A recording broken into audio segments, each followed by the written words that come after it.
नमस्कार. मी परमदास जाधव.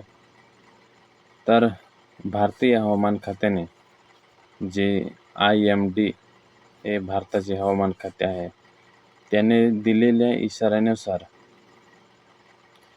मार्च 2026च्या अखेरीस भारतात उष्णतेच्या लाटेची किंवा तडाखा बसण्याची शक्यता ही जास्त आहे. कारण मार्च महिन्यात उष्णता ही भरपूर वाढणार आहे. तर तापमान हे सरासरीपेक्षा 3 अंश सेल्सिअस ते 5 अंश सेल्सिअसनी वाढ होण्याची शक्यता आहे.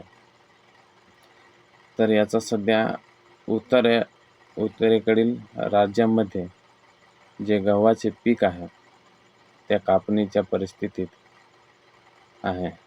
अचानक वाढलेल्या उष्णतेमुळे दाणे सुकू शकतात, ज्यामध्ये उत्पादनात 10% ते 15% ही घट होऊ शकते. आणि जे आंबा, फळे, संत्रे किंवा द्राक्षे यासारख्या फळांची गळती वाढण्याची शक्यता जास्त आहे. कारण उष्णता जास्त राहिल्याने पाण्याची पातळी लवकर कमी होते आणि म्हणून यांची गळती ही वाढण्याची शक्यता आहे. विशेष म्हणजे कोकणातील कापूस उत्पादनावर याचा परिणाम हा दिसून येईल.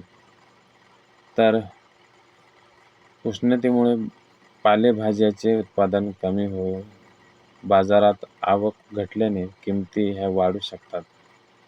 कारण ज्यावेळेस ऊन भरपूर राहतं आणि म्हणून पाणी कमी पडल्यामुळे जे भाजीपाला वगैरे आहे याच्यात उत्पादन हे कमी होत आहे आणि त्याच्यानंतर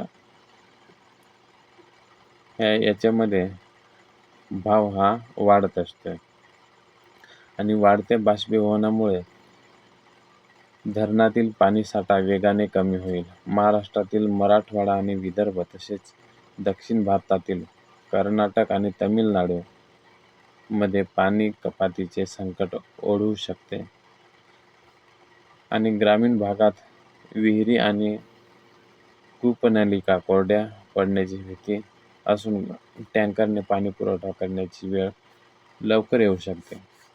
कारण ऊन भरपूर असला तर पाणी हे लवकर कमी होते आणि म्हणून हे पाण्याची देखील टंचाई येऊ शकते, असे हवामान खात्याने सांगितले आहे.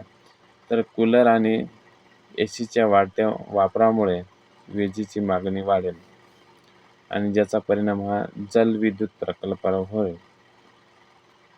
कारण उष्णता भरपूर राहिली, गरम जास्त झाल्याने AC किंवा जे कूलर फॅन आहेत ते जास्त लोक वापरतात आणि म्हणून त्याचा थेट परिणाम हा जे जलविद्युत प्रकल्प आहेत त्याच्यावर होईल. वाढत्या तापमानामुळे उष्माघाताचे रुग्ण वाढू शकतात. तर दुपारी 12 ते 4 या वेळेत बाहेर पडू नये, कारण उष्णता भरपूर असते. शरीरातील पाण्याचे प्रमाण कमी झाल्याने थकवा, चक्कर येणे आणि अन्नातून विषबाधा होण्याचे प्रमाण हे वाढते. उष्णतेमुळे दूषित पाण्यामार्फत होणारे आजार पसरण्याची भीती ही जास्त असते. तर पुरेशा प्रमाणात पाणी प्या आणि ORS किंवा लिंबू पाण्याचा वापर करा. शक्य असल्यास तुम्ही दुपारी घराबाहेर पडणे टाळा आणि सुती कपडे वापरा. तुमच्यासाठी तुमच्या भागातील स्थानिक हवामान अंदाज नियमितपणे पाहत जा, कारण दररोज उष्णतेमध्ये हा फरक आपल्याला जाणवतोय, दिसून येतोय. 4-5 वाजेपर्यंत तरी भरपूर असा ऊन असतोय आणि म्हणून या उष्णतेमुळे आणि या उष्णतेत आपण आपली काळजी ही घेतली पाहिजे आणि म्हणून हे हवामान खात्याने हा अंदाज वर्तवलेला आहे. तर इथेच थांबतोय. धन्यवाद.